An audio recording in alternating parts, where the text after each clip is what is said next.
اچھا بھائی کوشچن یہ ہے کہ اتحاد امت کے حوالے سے آپ کی پریکٹیکلی کیا کوششیں ہیں، آپ نے پریکٹیکلی کیا کیا اس سلسلے میں؟ کیونکہ لگتا تو یہ ہے کہ اختلافات کو زیادہ ہوا دیتی ہے، اور دوسرا یہ ہے کہ جو بریلوی، دیوبندی، اہل حدیث اور اہل تشیع کے جو معتدل مزاج علماء ہیں، جو ڈیسنٹ ہیں، جو سوفسٹیکیٹڈ بندے ہیں، اخلاق والے، ان کی آپ ایک مشترکہ کانفرنس اگر بلا رہے تو اس میں کیا حرج ہے؟ کانفرنس بلا لیتے ہیں. یہ اتحاد امت کے حوالے سے تو ہم نے بہت کچھ کیا ہے.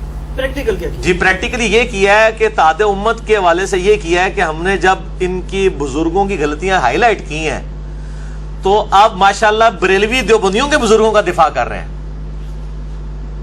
یہ اتحاد امت ہی ہو گیا نا کہ بریلوی علماء اٹھ کے کہہ رہے ہیں کہ جی اشرف تھانوی صاحب اتنے بڑے عالم دین ہیں اور دیکھیں ان کے بارے میں یہ بات کر رہے ہیں. تو اتحاد امت تو ہم نے کروا دیا ان کا، آپس میں تو اتحاد ہو گیا. وہ تعالوا الی کلمۃ سواء بیننا و بینکم، آؤ مجھ سے ایک بات پہ اکٹھے ہو جائیں. تو اتحاد امت اس حوالے سے ہو گیا کہ ہمارے خلاف سب نے اتحاد کر لیا ہے. تو آدھا یہ میں ایک الزامی بات کے طور پہ کروں. باقی یہ اتحاد امت میں وہی ادھر ہی آؤں گا، تعالوا الی کلمۃ سواء بیننا و بینکم. اتحاد امت صرف اس صورت میں ہوگا کہ سب لوگ اپنے بزرگ بابوں سے دستبردار ہو جائیں. یعنی بریلوی کے ہم اپنے بزرگوں سے دستبردار ہوتے ہیں، دیوبندی کے ہم اپنے بزرگوں سے دستبردار ہوتے ہیں، اہل حدیث اپنے بزرگوں سے دستبردار ہوں، شیعہ اپنے، اور کتاب و سنت کے اوپر آ جائیں. یہ پہلی شرط یہ ہے کہ علماء اور بزرگوں کی نفی کرنی پڑے گی، ورنہ اتحاد امت ہو ہی نہیں سکتا. اور یہ ہم کر رہے ہیں، اتحاد امت کی کوشش کر رہے ہیں نا. ہماری اس مجلس کے اندر اور اسی طریقے سے جو لاکھوں لوگوں تک بات پہنچتی ہے، کیا ہمارے آڈینس بریلوی، دیوبندی، اہل حدیث، شیعہ سارے مکاتب فکر سے نہیں ہے؟ تعریف کر کے ایکسپٹ کر رہے ہیں نا. تو اتحاد امت تو پریکٹیکلی ہم نے کر دیا. باقی وہ ساری زبانی کلامی اتحاد امت کی باتیں کرتے ہیں، ہم نے تو پریکٹیکلی اتحاد کروا کے بتا دیا ہے کہ کوئی اسپین کے اندر مسلمان بیٹھا ہوا ہے بریلوی، میرے پاس تو سارے مکاتب فکر کے لوگ ملنے آتے ہیں، باہر کے ملکوں سے ملنے کے لیے آتے ہیں، اور وہ کہتے ہیں الحمدللہ جی ہم اپنے فرقے سے دستبردار ہو کے کتاب و سنت پہ آ گئے. اتحاد امت کی پہلی شرط یہ ہے کہ اپنے اپنے بزرگوں کو آپ چھوڑیں. وہ طارق جمیل صاحب تو کہتے ہیں نا، کسی کو اپنا چھوڑو نہ، کسی کو چھیڑو نہ. میں اس کے بالکل الٹ بات کرتا ہوں کہ جناب آپ اپنا چھوڑ دیں، باقیوں کو چھیڑ کے دیکھیں، آپ کو پتا چلے گا سب کے پاس کچھ نہ کچھ حق موجود ہے، اور اکٹھے ہو جائیں. اپنا چھوڑیں اتحاد امت کے لیے. طارق جمیل صاحب میں ان کی بڑی عزت کرتا ہوں ناسبیت کے حوالے سے، جو انہوں نے ایک سیسا بلائی ہوئی دیوار بنے ہوئے ہیں. میں ان کو کہتا ہوں آل امیہ میں عمر بن عبدالعزیز کی مثال ہے طارق جمیل صاحب حافظہ اللہ تعالی. تو میں ان کو کہوں گا آپ اتحاد امت کی اتنی بات کر رہے ہیں، تو یہ جو آپ بار بار کہتے ہیں نا جی کسی کو چھیڑو نہ اور اپنا چھوڑو نہ، نہ اپنا پہلے چھوڑو تب اتحاد امت ہوگا، ورنہ تو یہ تفریقیں قائم رہیں گی. یہ ہو ہی نہیں سکتا کہ ڈائیورسیفیکیشن اس اعتبار سے ہو کہ اپنے اپنے بزرگ لادا ہوں. آپ کس طرح مجھے بتائیں جن لوگوں نے چشتی رسول اللہ یا اشرف علی رسول اللہ کلمے پڑھوائے ہوئے ہیں، اب ایک عام مسلمان کس طریقے سے متحد؟ بریلوی یہی کہتے ہیں نا، وہ کہتے ہیں جی ہمیں آپ کس طرح کہتے ہیں ہم دیوبندیوں کے ساتھ اتحاد کریں؟ انہوں نے گستاخیاں کی ہوئی ہیں. اب لگا پا جب ہم نے بریلویوں کے بزرگوں کی گستاخی نکالی ہے تو آپ کہتے ہیں یار غلطی تو کسی سے بھی ہو سکتی ہے. اب ڈیفینسو موڈ میں چلے گئے، پوری ڈاکٹرائن ہی اپنی بھول گئے. اس لیے وہ کہتے ہیں اس مرزا کو یہ غلام احمد قادیانی سے بڑا فطر ہے، اس کو ہلکا نہ لو. ان کو پتا چل گیا کہ ہم نے وہ جو پڑیا لکھی تھی حسام الارمین، اس کی بنیاد کے اوپر ہم نے پورے سب کانٹیننٹ پہ رول کیا. تو انجینئر صاحب کے پاس اب یہ ٹھیکہ آ گیا بزرگان دین تو نہیں، میں کہتا ہوں بزرگوں کی یعنی جو ہے وہ غلطیاں نکالنے کا. تو غلطیاں سارے خود نکال رہے ہیں، ہم غلطی نکال کے کسی بزرگ کی تکفیر کبھی نہیں کی. میں کہتا ہوں اور پورا احترام اشرف تھانوی صاحب لکھتے ہیں، لکھتا ہے بھی نہیں کہتے، اور کیا کریں، احترام ہی کر رہے ہوتے ہیں نا. ورنہ یہ لوگ اس قابل ہیں جن کی یہ عبارت، اور میں بار بار کہتا ہوں میں عبارات میں بات کرتا ہوں، میں بزرگوں پہ بات نہیں کر رہا. چونکہ آپ کا دعویٰ ہے کہ ان بزرگوں کی ہیں تو آپ خود اپنے بزرگوں کو جو ہے نا وہ گالیاں پڑھواتے ہیں عوام سے، میں تو نہیں نکالتا. اچھا ایک سوال کی ذرا واضح جواب دے دیں کہ آپ مدارس اور علماء کے ساتھ کسی صورت بھی یعنی کہ کمپرومائز پہ آمادہ نہیں ہے، اور آپ نے یہاں تک کہہ دیا وہ جو عیدی صاحب والا کلپ تھا اس پہ تو تمام مکاتب فکر بہت ہی شدید ناراض ہوئے کہ جی نعوذ باللہ یہ سارے مدارس جو ہے نا یہاں پہ لواطت کا عمل ہو رہا ہے. تو اس پہ تو یعنی وہ کہتے ہیں جی کہ یہ ان کو چڑ جو ہے نا علماء سے اور مدارس سے ہے، عوام الناس سے ان کو کوئی مسئلہ نہیں، بس علماء کے دشمن ہے. کسی حد تک یعنی بات ٹھیک ہی ہے.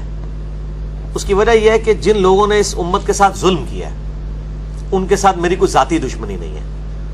اگر علماء کے مقابلے پہ میں نے چندہ کی کھالیں مطلب کچھ چندہ رسیدیں اور کھالیں اکٹھی کرنی ہو، پھر تو یعنی میری اس جو اختلاف اور دشمنی ہے اس کو آپ بدنیتی پہ مبنی سمجھ سکتے ہیں. یہ تو کوئی ایسا مقصد ہی نہیں ہے. اللہ تعالیٰ نے چھٹے پارے کا آغاز اس سے ہوتا ہے کہ اللہ تعالیٰ فرماتا ہے کہ ہم کسی کی طرف سے بری بات کو پسند نہیں کرتے سوائے اس کے کہ جس پہ ظلم کیا گیا ہو. اللہ بھی اس کو بینیفٹ آف ڈاؤٹ دیتا ہے کہ جس کے اوپر ظلم ہوا ہے نا, اگر وہ اپنی زبان سے کوئی غلط کلمات نکال دیتا ہے کسی دوسرے کے بارے میں تو اللہ تعالیٰ اسے درگزر فرماتا ہے. تو میں پہلے تو یہ ہے کہ اس کلپ کی میری کلیریفیکیشن اگلے ہی ہفتے آ گئی تھی. یہ 149A مسئلہ تھا, وہ 149B, جس میں نے کلیئر کٹ کہا تھا کہ مدارس کے اوپر جب پرویز شیخ صاحب جو سٹنگ گورنمنٹ کے ہی ایک وہ انفارمیشن منسٹر تھے, جب انہوں نے مدارس کے خلاف یہ کہا تھا کہ یہاں پہ جو ہے وہ مرنے کے بعد کیا ہوگا, موت کا منظر, اس قسم کا انہوں نے مذاق مدارس کا اڑایا تھا, اس وقت سب سے پہلے میں نے ہی دفاع کیا تھا مدارس کا. میں نے دفاع بھی تو کیا ہوا ہے, ایک تصویر کا رخ تو نہ پیش کریں. لیکن جو مدرسوں کے اوپر میں اس وقت عیدی صاحب والے کلپ پہ تھا تو اس کلپ کے تو پازیٹیو فیکٹ بھی بہت آئے ہیں, کیونکہ اس وقت لاکھوں لوگ کمنٹس کر رہے تھے. آپ مسئلے کو سمجھیں, ایک بندے کے گھر میں میت رکھی ہوئی ہے اور اس کے بچے کو ناحق قتل کیا گیا, اس وقت وہ واویلا کرے گا. اور ہمارے جو اس ریلیجن کی میت رکھی ہوئی تھی ہمارے سین کے اندر, کہ لبرلز کہہ رہے تھے دیکھو کہ جو عیدی ان کی کل تک ان کے مولوی قتل کرتے تھے خودکش حملوں میں, جن عوام الناس کو, جن کی ان کی لاشیں جو عیدی اٹھاتا تھا, آج مر گیا تو مفتی منیب اس کا جنازہ پڑھانے کے لیے تیار نہیں ہو. کسی ایک عالم دین نے بھی جنازہ پڑھا ہے عیدی صاحب کا؟ کسی ایک نے بھی نہیں پڑھا. ایک بندے نے بھی, جنرل رحیل نے بھی اس لیے جا کے پڑھا کہ اس نے کہا کل کو فوجی مرتے ہیں تو لاشیں یہ اٹھاتے ہیں, اور یہ سرکاری ایک فوج کے جو مولوی ہے اس نے پڑھایا تھا. کسی کی جرت نہیں ہوئی جا کے جنازہ پڑھے. کیوں؟ کہ ان کے وہ اپنے اختلافات اس ایکسٹریم پہ لے کے جاتے تھے. اور اس پہ جو گندی سٹیٹمنٹ آئی تھی مفتی زر ولی صاحب کی, اس گندی سٹیٹمنٹ کے اوپر کسی عالم نے آگے جواب کیوں نہیں دیا, یا اس کے بعد ہی دے دیا ہوتا. تو جب آپ اس طرح کی گندی سٹیٹمنٹس دیں گے تو اس کے جواب میں جب کاؤنٹر نیریٹو آئے گا وہ پھر اسی طریقے سے شد و مت کے ساتھ آئے گا. اس کو پورے ان حالات و واقعات میں دیکھنا چاہیے کہ اس وقت کیا ہے, اور جب حالات و واقعات ایسے ہوتے ہیں اس قسم کی چیزیں ہو جاتی ہیں, میں کہتا ہوں اس سے بھی سخت باتیں ہو جاتی ہیں. اب میں وہ کرنا نہیں چاہتا. سیدنا ابوبکر صدیق نے کیا کہہ دیا تھا اس کافر کو, صحیح بخاری میں آتا ہے, جس نے نبی صلی اللہ علیہ وسلم کے ساتھ بدتمیزی کی تھی. کتنے سخت لفظ استعمال کیے تھے کہ جاؤ اپنے بتوں کی شرمگاہیں چاٹو جا کے جو تم کرتے ہو. یہ مجھے کہتا ہے یہ پھکی اور ٹنی لفظ استعمال کرتا ہے. یہ لفظ تو میں نے کبھی نہیں استعمال کیا کہ جاؤ اپنے بزرگوں کی شرمگاہیں چاٹو. یہ صحیح بخاری کے اندر موجود ہے, حضرت ابوبکر صدیق رضی اللہ تعالیٰ عنہ علیہ السلام. تو وہ حضرت ابوبکر کا دفاع کریں گے نہیں جی عشق رسول کا تقاضا ہے, تو عشق رسول کیا ابوبکر پہ ختم ہو چکا ہے؟ ان کو تو ایک دفعہ بشارت ہے. آپ نے فرمایا جس نے مجھے دیکھا مجھ پہ ایمان لایا ایک دفعہ بشارت, جس نے مجھے نہیں دیکھا ایمان لایا 7 دفعہ بشارت ہے. صحیح مسلم کے اندر حدیث موجود ہے کہ ایک زمانہ آئے گا لوگ کہیں گے ہم سے ہمارے ماں باپ اولاد سب کچھ لے لیا جائے, حضور کی ایک جھلک ہمیں دکھا دی جائے.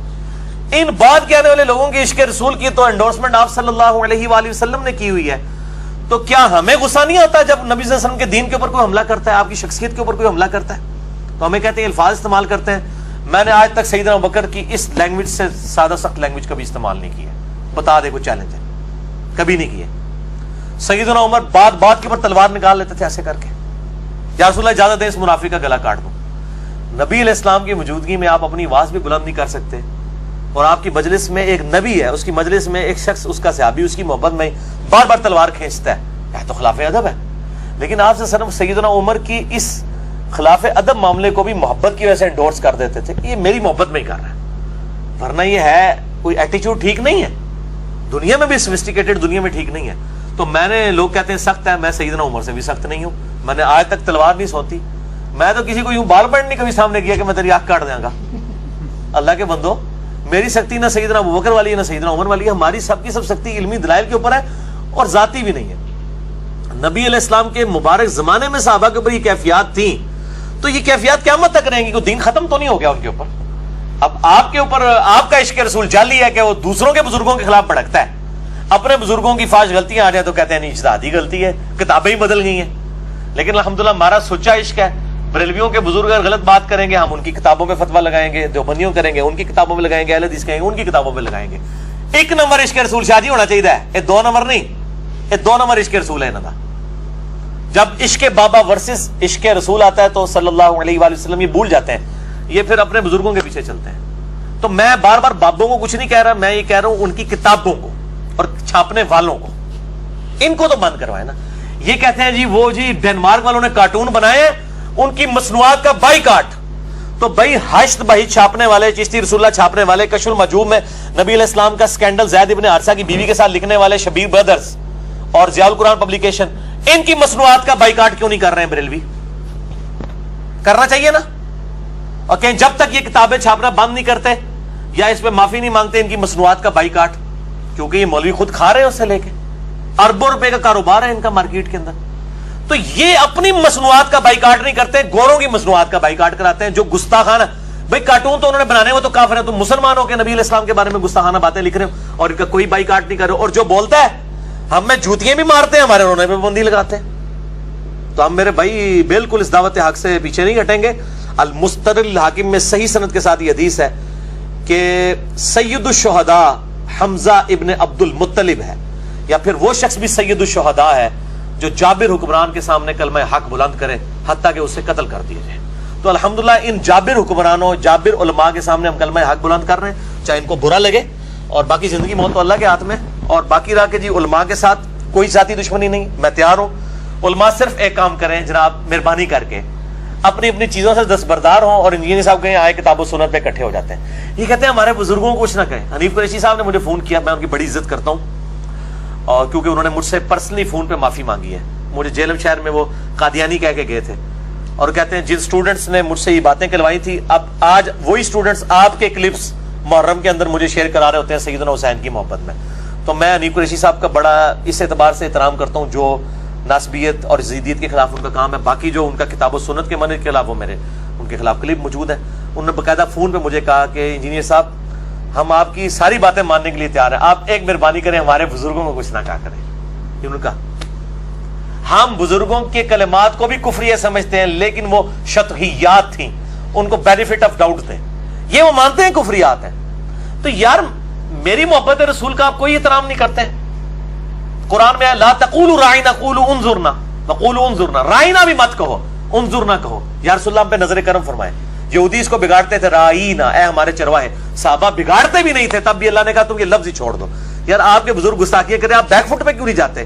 آپ بھی ہمیں سکھاتے تھے با خدا دیوانہ باش با محمد ہوشیار. اللہ کے لیے دیوانگی ہو سکتی ہے, محمد صلی اللہ علیہ وسلم کے لیے ذرا دیوانگی کی تو.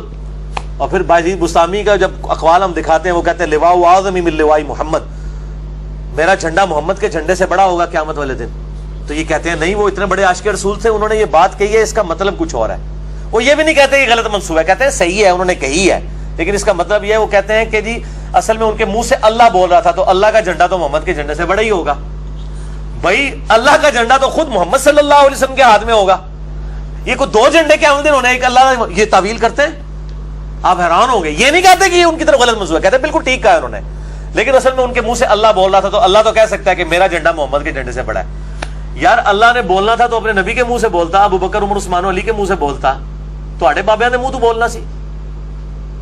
جنہاں نائب با یزید ہے, ابو یزید بستامی المتوفا 261 ہجری, اور ساڈے امام 261 میں ہی فوت ہوئے ہیں. ان کا نام ہے ابو الحسین مسلم بن حجاج القشیری, جنہوں نے یہ صحیح مسلم لکھی ہے.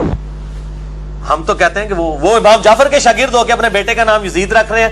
کہتے ہیں نام نہیں ویسے کنیت ہے, وہ تو اس سے بڑی شڑول ہے کہ نام نہیں پھر بھی کنیت رکھی ہے, اور امام جعفر کا مرید ہو کے. اور امام مسلم نے اپنے بیٹے کا نام حسین رکھا ہوا ہے. اس لیے آپ یہ دیکھیں ڈر گئے, آپ لکھے ہوتا ہے حضرت بستامی, وہ لفظ ہی کاٹ دیے انہوں نے بیچ میں. تو میں علماء کے ساتھ بیٹھنے کے لیے تیار ہوں, صرف ایک شرط ہے, اپنے اپنے بزرگوں سے دستبردار ہو جائے, کتاب و سنت کے اوپر آ جائے. یہ کبھی نہیں ہوگا تو کانفرنس انشاءاللہ قیامت تک نہیں آ سکتی ہے. یہ کانفرنس نہیں بلائی جا سکتی, یہ پاسبل ہی نہیں ہے, یہ اس کے بغیر ممکن ہی نہیں. اور دوسرا, علماء کو کنڈیم کرنا میری مجبوری ہے.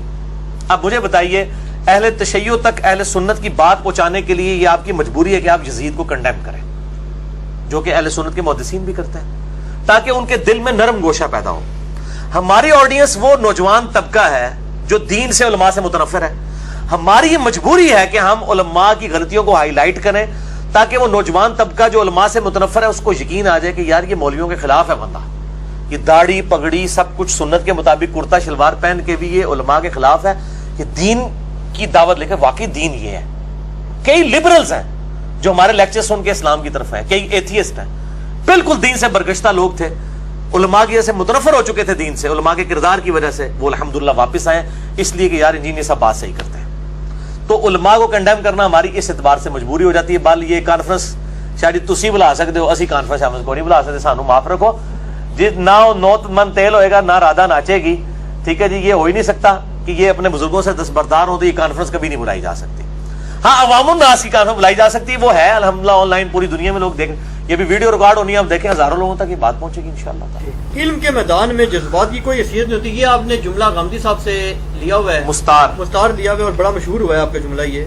لیکن وہ کہتے ہیں جی کہ اس پہ آپ نے ذرا, میرا جملہ اس کے اوپر اور ہے کہ جذبات کے میدان میں ہمارے مولویوں کے نزدیک علم کی رتی برابر کوئی حیثیت نہیں. یہ میرا جملہ ہے, یہ میں نے تضمین کہی ہے, اور میں نے غامدی صاحب کو سنایا ہے. غامدی صاحب بڑے مسکرائے سامنے بیٹھ کے. میں نے کہا آپ تو کہتے ہیں نا کہ علم کے میدان میں جذبات کی کوئی حیثیت نہیں ہے, لیکن اس ملک کا المیہ یہ کہ یہاں جذبات کا میدان ہے, آپ علم کا راگ لاپتے رہے, رتی برابر وہ اوقات نہیں علم کی یہاں. لیکن وہ کہتے ہیں نا اس میں تو پھر آپ مولویوں کے نقش قدم پہ ہی ہیں نا, غامدی صاحب کے نقش قدم پہ تو نہیں ہے. کس طرح؟ آپ بھی جذبات میں بڑک اڑتے ہیں اور اجتہادی مسئلوں میں بڑک اڑتے ہیں جن میں احادیث میں اختلاف ہے. بڑے اٹھ کے کیا میں کلاشن کوف اٹھا لیتا ہوں کہ مار دوں گا؟ نہیں, وہ کہتے ہیں مطلب آپ کلاشن کوف تو نہیں اٹھاتے, لیکن یہ ہے کہ بس وہ زبان سے کلاشن کوف ہی ہوتی ہے. زبان سے کلاشن کوف چشتی رسول اللہ اور اشلی رسول اللہ پہ میں اجتہادی مسئلوں میں. ایک منٹ, اس پہ انہوں نے مان لیا کہ میرا غصہ ٹھیک ہے کیا؟ کن پہ؟ گستاخانہ عبارتوں کے اوپر ان کو تکلیف ہی ساری اس سے ہے. وہ تو کہتے ہیں ہمارے ساتھ بیٹھے دفاع کرتے ہیں, ہم دفاع کریں. وہ دفاع اپنی عوام کے سامنے کریں تاکہ ایک ممتاز قادری اٹھے اور چشتی رسول اللہ کا دفاع کرنے والے کو ٹھوک دے. ہم تو چاہتے ہیں یہ سارے ٹھوکیں, دفاع کریں اپنی پبلک کے سامنے. تو گستاخانہ عبارتوں کے اوپر اگر ہم نہ بڑکیں تو ہم بےمان ہو جائیں نہ بڑک کے, یہ تمہارے ایمان کا تقاضا ہے, ہم تو بڑکیں گے. باقی رہا اختلافی جو وہ فروئی مسائل ہیں, میں دیکھیں ایک انداز بیان ہے ہر بندے کا. صحیح مسلم حدیث ہے, نبی علیہ السلام جب تقریر کرتے ہیں آنکھیں سرخ ہو جاتی, آواز بلند ہو جاتی, جیسے کوئی جرنیل اپنی فوج کو تیار کر رہا ہوں. آپ صلی اللہ علیہ وسلم کے بھی اندازے جو تقریر کا فن ہے وہ علیحدہ معاملہ ہے. اور باقی جو آپ اپنے پرسنل جو معاملات ہیں, میری الحمدللہ شادی کو آپ سمجھ لیں تقریباً کوئی 12-13 سال ہو چکے ہیں. میری اپنی وائف کے ساتھ کبھی بھی لڑائی تو میں کوئی ہاتھ اٹھانے تک کی نوبت ہی نہیں آئی, نہ اس نے کبھی ہاتھ اٹھایا ہے نہ کبھی میں نے اٹھایا ہے. تو اگر میں اتنا جذباتی ہوں تو میری تو آئے دن لڑائی ہوتی ہو, تو ایسا کبھی نہیں ہوتا. الحمدللہ میں بڑا تحمل مزاج بند ہوں. باقی میں اپنے پورے پیشن کے ساتھ اپنے دلائل سامنے رکھتا ہوں. اس کے بعد میں کلاشن کوف نہیں اٹھاتا, وہ اس لیے کہ میں اس کو صحیح سمجھتا ہوں, اور میں دلائل آپ کی کتابوں سے پیش کر رہا ہوں. آپ کہہ رہے ہیں بخاری قرآن کے بعد سب سے افضل کتاب ہے, میں بخاری سے حوالہ دے رہا ہوں, آپ نہیں مان رہے, تو میں تو جذبات میں اس کو بیان کروں گا نا. اور یہ جو غامدی صاحب کے جملے کو مس کوٹ کر رہے ہیں, علم کے میدان میں جذبات کی کوئی حیثیت نہیں, اس کا مطلب آپ نے کیا سمجھا ہے؟ اس کا مطلب یہ نہیں ہے کہ غامدی صاحب یہ کہہ رہے ہیں کہ آپ علمی بات جذباتی انداز میں نہیں کر سکتے, یہ مطلب نہیں وہ کہتے. وہ یہ کہتے ہیں کہ جب ہم آپ کے سامنے علمی دلائل رکھیں تو آپ اپنے جذبات دکھا کے اس کا مقابلہ نہ کیا کریں, مقابلے میں کوئی علمی دلیل لایا کریں. یہ نہ کہا کریں یار یہ کس طرح ہو سکتا ہے, اتنے بڑے بزرگ غلطی کریں. اچھا, یہ لوگ اس سے یہ مراد لیتے ہیں, یہ آپ کی بات درست ہے. اور اکثر یہ عالم ٹائپ بندوں نے سٹائل میں تو نبی علیہ السلام کا خود جذباتی سٹائل تھا, حضرت عمر کا جذباتی سٹائل تھا. اچھا ہاں, نہیں یہ لوگ کہہ دیتے ہیں نا, کہتے ہیں جی بندہ کہ جب اندر سے علمی طور پہ کچھ نہ ہونا پھر جذبات سے وہ کور کرتا ہے. تو پھر سیدنا عمر خوش نہیں ہوتے تھے جو ہر مجلس میں بخاری مسلم میں آتا تلوار نکال لیتے تھے؟ کیا وہ دین سے سیٹسفائی نہیں تھے؟ خوارج کے مسئلے میں انہوں نے کہا یا رسول اللہ اجازت دیں ذوالخویسرہ تمیمی کو میں قتل کر دوں. ابن ابی بلتا کو بخاری مسلم بدری صحابی کے بارے میں کہا یا رسول اللہ اجازت دیں اس منافق کو قتل کروں, اس نے آپ کی کیوں مخبری کی ہے؟ لیکن وہاں علمی اختلاف تو کوئی نہیں تھا. علمی اختلاف ہی ہے تو اور کیا ہے؟ ایک مسلمان کو منافق کہنا یہ کیا ہے؟ منافقت کا فتویٰ لوٹ آئے گا. لیکن آپ صلی اللہ علیہ وسلم نے ان کے جذبات کی قدر کی. اچھا مجھے بتائیں, صلح حدیبیہ کے موقع پر سیدنا علی رضی اللہ تعالیٰ عنہ نے وہ وصیت لکھنے سے انکار کر دیا محمد رسول اللہ کو کاٹنے سے. تو یہ سیدنا علی نے جو کچھ کیا جذبات کی بنے, حضور کی محبت میں کیا نا. جی جذبات. تو یہ تو نہیں ہوا کہ حضور صلی اللہ علیہ وسلم نے ان کو 0 سے ملٹیپلائی کر دیا. محبت رسول کا, دین کی تعلیمات کا جب معاملہ آئے گا تو جذبات ہونے چاہیے. جو جذبات نہیں پھرتے وہی ہے جنہوں پنجابی جو کہتے ہیں جی دی قربانی نہیں ہوتی شیعہ دے نزدیک, جس دے جذبات نہیں نے عشق محبت, عشق اور محبت کے, تو وہ تو اس جانور کی مانند ہے جس کی شیعہ کے نزدیک قربانی نہیں ہوتی. پھر تسی کہنا میں لفظ غلط استعمال کرتا ہوں, پتہ لگ گیا نہیں اندر سے الفاظ میں ذرا تھوڑا سا چناؤ میں. جی میں انشاءاللہ یہ کوشش کروں گا, گارنٹی کوئی نہیں ہے.